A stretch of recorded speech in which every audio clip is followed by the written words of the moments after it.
누군가 현관문에 초인종을 두드립니다. 여성은 기분 좋은 표정으로 문을 열었다가 문 밖에 서 있는 남성을 보더니 기겁하게 되는데요. 도대체 어떤 사연이 있을까요? 자세히 한번 알아보겠습니다.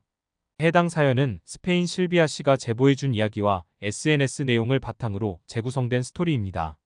안녕하세요. 저는 스페인 실비아라고 합니다. 저는 한때 행복한 신혼생활을 꿈꾸던 적이 있었습니다. 불과 몇 년 전인데 아직도 생생하네요. 저에게는 제 모든 것을 줘도 아깝지 않다고 생각되는 남자가 하나 있었습니다.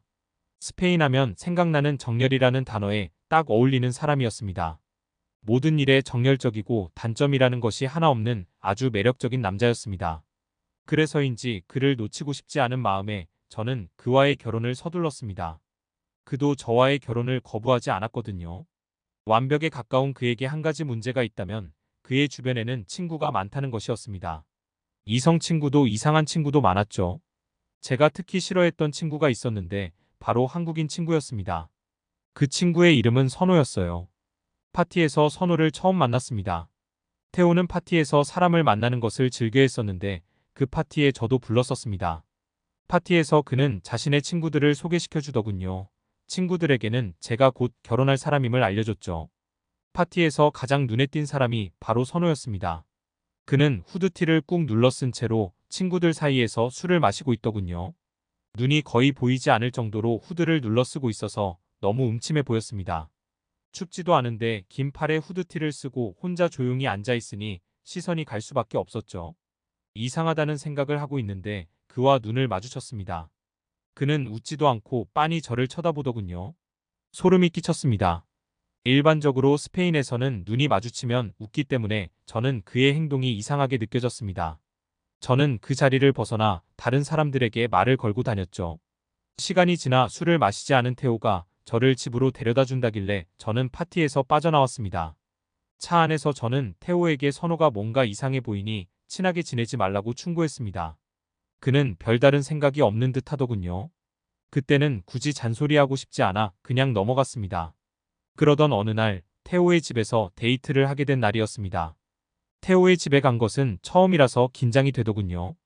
태호가 집 구경을 시켜주는데 갑자기 초인종 소리가 들려왔습니다. 태호는 당황하더니 저를 남겨둔 채 현관으로 갔습니다.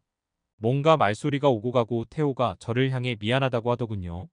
친구와의 약속을 잊어버렸었다며 괜찮다면 같이 놀겠냐고 물었습니다. 누구냐고 물어보며 나가니 선호가 현관문 앞에 서 있었습니다. 저는 당황했습니다. 또 선호를 만나게 되다니. 태호와 함께 있고 싶었던 저는 상관없다고 말했습니다. 그렇게 말하면 선호가 집으로 돌아갈 줄 알았거든요. 하지만 선호도 괜찮다고 했고 저희 셋은 함께 데이트를 하게 되었습니다. 그런데 태호가 화장실을 가거나 물을 마시러 가면 선호가 저에게 쭈뼛거리며 시답지 않은 말을 걸려고 하거나 바라보더군요. 저를 좋아하나 싶을 정도였습니다. 그날 이후 저는 웬만하면 선호와 마주치지 않기 위해 노력했습니다. 둘이 있으려고 한다거나 이상한 추파를 던지려고 한다는 게 잘 느껴졌으니까요. 선호를 잘 피해 다니던 어느 날 현관문 초인종 소리에 저는 황급하게 현관으로 달려갔습니다. 태호가 바쁘다고 약속을 취소했었는데 생각보다 일이 빨리 끝나 저를 보러 온 줄 알았던 거죠. 그런데 현관에는 제가 상상하지도 못했던 인물이 서 있더군요. 바로 선호였습니다. 저는 기겁했으나 티내지 않으려고 했습니다. 선호는 할 말이 있다면서 들어갈 수 있냐고 하더군요. 저는 잠시 고민을 하다가 그를 집으로 들였습니다. 사실 좀 무섭더군요. 그가 무슨 일을 벌일지 모른다고 생각했거든요. 그래도 태호가 그를 친구로 둔 것에는 이유가 있을 거라고 생각이 들었습니다. 안절부절 못해하며 앉던 그는 고민하더니 입을 열었습니다. 저에게 태호가 어디 있는지 아냐고 묻더군요. 태호는 오늘 일이 바빠 저와의 약속을 깬 상태라서 회사에 있다고 말했습니다. 그러자 그는 고개를 마구 젓기 시작했습니다. 선호는 저에게 태호가 회사에 있는 게 아니라고 했습니다. 그러더니 갑자기 뭔가를 제 앞으로 불쑥 꺼내더군요. 그건 선호의 핸드폰이었습니다. 그 안에는 태호가 저보다 더 어려 보이는 여성과 다정한 포즈를 취하고 있는 사진이 있었습니다. 저는 인상을 찌푸리며 뭐냐고 물었습니다. 그러자 그는 태호가 바람을 피우고 있다고 하더군요. 한두 명이 아니라고 했습니다. 어이가 없었죠. 무슨 말도 안 되는 소리냐며 예전 여자친구 사진을 가지고 저에게 이러는 거 아니냐고 소리쳤습니다. 선호는 망설이는 듯한 표정을 짓다가 어떤 사진을 하나 또 보여주었습니다. 또 다른 여자와는 꽤 진한 스킨십을 하는 사진이더군요. 그러면서 태호가 지금 이 여자와의 약속 때문에 저와의 약속을 깨고 갔다고 했습니다. 저는 화가 나 태호에게 바로 전화를 걸었습니다. 하지만 그는 전화를 받지 않고 그저 바쁘다는 단 하나의 문자만 보냈더군요. 문득 선호의 말에 휘둘리고 있다는 생각이 들었습니다. 그가 거짓말하는 것일 수도 있더군요. 지금까지 저에게 좋아하는 티를 냈으니까요. 저는 의심이 가득한 눈으로 선호에게 단도직입적으로 물어봤습니다. 저를 좋아하느냐고 말이죠. 그러자 선호의 눈동자가 크게 흔들리더니 다급하게 그런 적이 없다고 하더군요. 제가 태호를 많이 사랑하는 것이 눈에 보여 상처를 받지 않았으면 하는 마음에 알려준 것이라고 했습니다. 그래서 그동안 둘이 있는 자리를 만들려고 하거나 시덥잖은 농담으로 친해지려고 한 이유가 그것이라고 하더군요. 저는 혼란스러웠습니다. 선호의 말이 아니라고 굳게 믿고 싶었으나 맞는 말인 것 같기도 하고 아닌 것 같기도 하고 혼란에 빠져 있을 때 태호랑 찍은 여자의 SNS를 안다면서 알려주겠다고 했습니다. 연락해보면 답이 나올 것이라면서요. 선호에 대한 의심을 없앨 수 없었지만 저는 그에게서 태호의 여자 중 한 명이라는 사람의 SNS를 받아냈습니다. 고민을 하고 또 했죠. 선호를 돌려보낸 다음 날 태호는 어제 미안했다며 커다란 꽃을 사들고 집을 찾아왔습니다. 기분이 묘하더군요. 선호가 했던 말이 거짓말 같기도 했고요. 저는 최대한 얼굴에 티를 내지 않고 태호를 평소처럼 대했습니다. 그리고 한 번도 하지 않은 짓을 했죠. 바로 태호가 잠깐 잠들었을 때 핸드폰을 열어본 것입니다. 하지만 연락처나 앨범에는 그 어떤 증거도 없었습니다. 아, 역시 내가 괜한 의심을 했나 보다. 라고 생각했죠. 그런데 다음 순간 문자가 울리는 걸 봤습니다. 태호의 친구 중 하나가 그 여자는 어땠어? 라는 내용의 문자를 보냈더군요. 등 뒤로 소름이 돋았습니다. 그 기록을 보자마자 내용을 지우고 저는 제 핸드폰으로 선호가 알려준 여자의 SNS로 들어갔습니다. 친한 사람들만 볼 수 있도록 비공개로 돌려놓은 그 계정에 저는 메시지를 보냈습니다. 혹시 태호라는 남자를 아는지요? 그런데 돌아온 답변은 저를 경악하게 만들었습니다. 자신의 남자친구인데 어떻게 아냐고 하더군요. 저는 떨리는 심정으로 그녀에게 혹시 언제 한번 만날 수 있냐고 물었죠. 누구냐는 그녀의 답변에 저는 그의 예비 신부라고 했습니다. 그녀는 수많은 물음표를 답변으로 보내며 알겠다고 하더군요. 그렇게 저는 태호가 숨겨놓은 여자친구를 만나게 되었습니다. 그녀는 정말 어리더군요. 심지어 미성년자인 것 같았어요. 그녀는 저보다 더 화가 나 보이더군요. 그러더니 태호를 만난 지 별로 되지 않았었다며 연락을 끊겠다고 했습니다.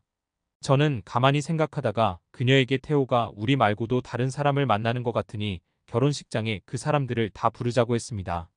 그녀는 어리둥절한 표정으로 저를 보더니 무슨 소리냐고 하더군요. 저는 태호가 만나는 모든 여자를 불러서 가족들과 친구들이 있는 앞에서 망신을 주고 싶었습니다. 물론 결혼식장에서 일어난 일이니 저 또한 피해를 보겠지만 너무 화가 나 상관없었습니다. 알고 보니 태호에게는 3개 정도의 핸드폰이 있었고 그 핸드폰으로 여러 명을 만나고 있었던 거였더군요. 저는 이를 갈며 결혼식 준비를 했습니다. 어떤 분들은 제게 왜 바로 파혼을 안 했냐고 물어보시겠지만 저에게는 태호의 민낯을 모든 사람들 앞에서 보여주고 다시는 이런 일이 일어나지 않게 망신을 주고 싶었습니다. 저는 제가 그렇게 싫어했던 선호를 따로 만났습니다. 그에게 혹시 다른 여자들의 메신저들도 아닌지 묻자 그는 한참을 고민하더니 고개를 끄덕였습니다. 저는 그에게 부탁을 했습니다. 그 여자들에게도 연락하게 해달라고 말이죠. 저는 태호의 수많은 여성들에게 연락을 했고 그렇게 결혼식 당일날이 되었습니다. 저는 떨리는 마음을 부여잡고 신부 입장을 사작했습니다. 모두의 박수갈채를 받으니 기분이 묘하더군요. 저는 행진을 하는 내내 언제쯤 태호의 여자친구들이 도착할까 생각했죠. 협력해주기로 했지만 당일날 마음이 바뀔 수도 있으니까요. 태호가 웃으며 제 옆에 선 순간 뒤쪽에서 갑자기 큰 소리가 났습니다. 소리난 곳을 받아보니 5명 정도의 여자가 화가 난 얼굴로 쳐다보더군요. 그러더니 어느 사이 태호와 제 앞에 그 여자들이 섰습니다. 태호는 당황한 듯이 어떻게 왔냐는 말만 반복하더군요. 사람들의 숨소리가 들릴 정도로 조용해졌습니다. 저는 누구세요? 라고 모른 척 한마디를 했고 많은 여자 중 한 명이 욕설을 하며 태호의 여자친구들임을 알렸죠. 그리고는 태호의 뺨을 한 대씩 치더군요. 저는 태호의 바로 앞에서 반지를 던져버렸습니다. 그리고는 태호에게 그렇게 살지 말라며 화를 내고는 식장을 빠져나왔죠. 모든 사람들이 태호의 만행을 알게 되었고 저는 상쾌한 마음으로 그 자리를 박차고 나올 수 있었습니다. 나가는 길에 하객석에 앉은 선호를 발견했습니다. 선호의 눈은 동그래져서 저를 바라보더군요. 저는 그에게 웃으면서 지나갔습니다. 만약 결혼했다면 저는 태호의 바람으로 눈물이 마를 새가 없었겠죠. 선호는 이제 저와 제일 친한 친구가 되었습니다. 선호 덕분에 겉만 보고 사람을 판단하면 안 된다는 것을 배웠습니다. 지금까지 실비아 씨가 보내주신 사연에 대해 소개해드렸는데요. 어떻게 보셨나요?